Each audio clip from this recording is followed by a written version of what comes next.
Hey everyone, welcome back. It's Rob again with Perfect Spiral Capital. Today we're going to be picking back up and taking a look at Nelson's 6 different principles for infinite banking. Now, not only that, we're looking closer at these in more of a deep dive type fashion. What we're looking at is how they apply not only simply for infinite banking, but how they might apply in our day-to-day lives for different aspects of finance and even just how we conduct ourselves in our thinking. Nelson's second principle is a tricky one for a lot of people because it runs countercultural to the way that modern finance tends to recommend us to do things.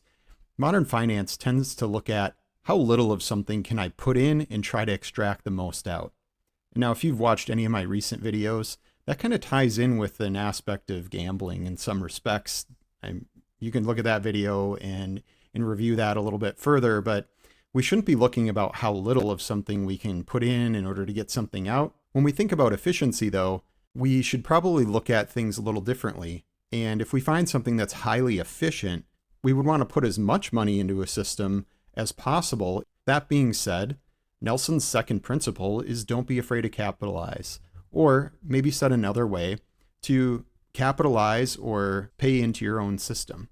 Another way to think about it might be to pay yourself first.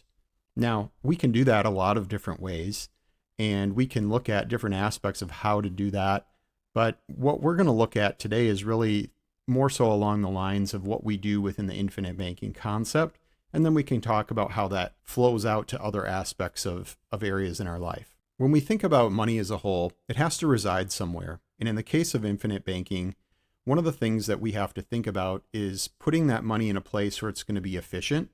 And at the same time, because we're looking at building a banking system and retaking that banking function in our lives, we need to think about the fact that a typical bank isn't built in a day.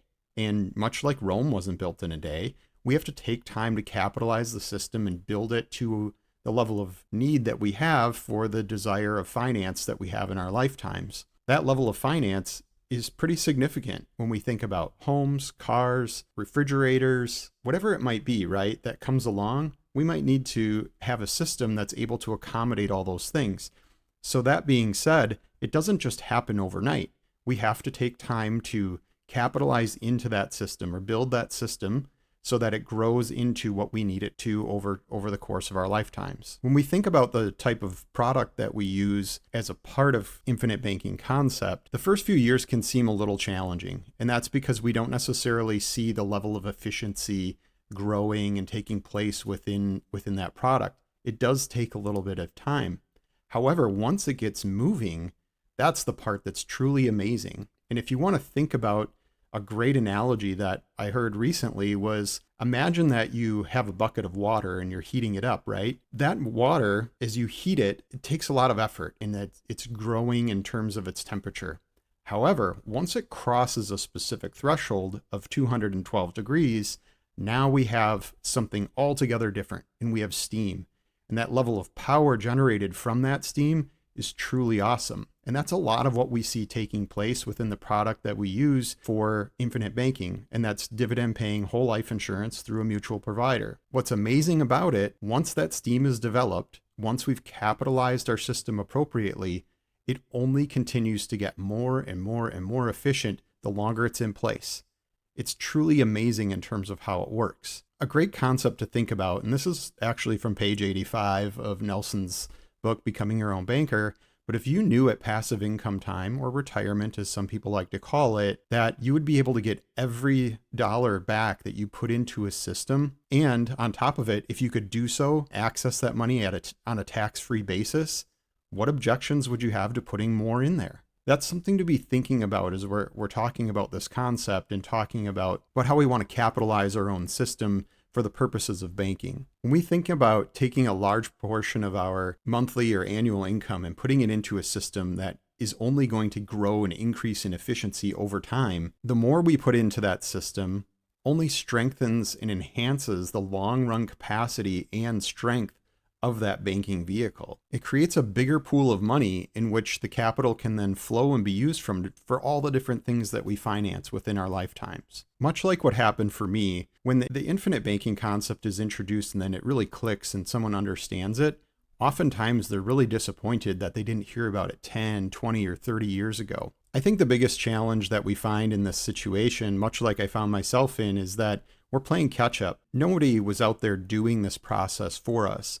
And in reality, Nelson really developed the concept beginning from the 1980s and then testing it himself and putting it into practice, only to be able to start doing seminars and so on only through the late 90s and into early 2000 when the first version of the book was published. And the reason that Nelson was able to begin to do those things was because he was already accustomed to paying high premiums in his own personal insurance policies. Had he not been doing that, his system wouldn't have been capitalized and it would have taken him longer to get started in this process. What that tells us is we need to follow suit, right? If we want to take back the banking function in our lives, we have to start someplace, and that means capitalizing our system.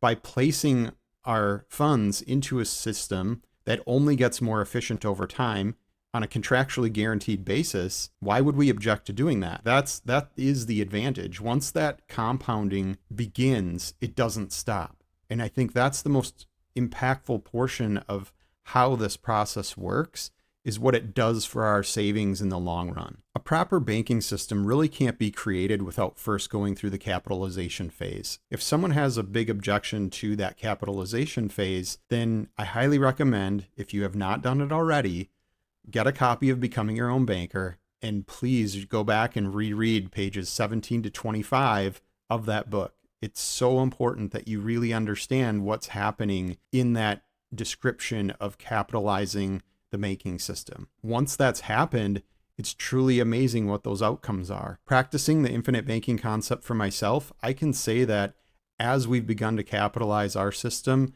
it's only been working more and more efficiently for us, and it's been amazing with what it does. I've seen this now with a couple of my clients as well, where they're finding things that they're able to do that they weren't able to do even as little as a year ago. Capitalizing the system's critically important to being able to begin to take back the banking function in your life. And it starts small, and maybe it isn't immediate.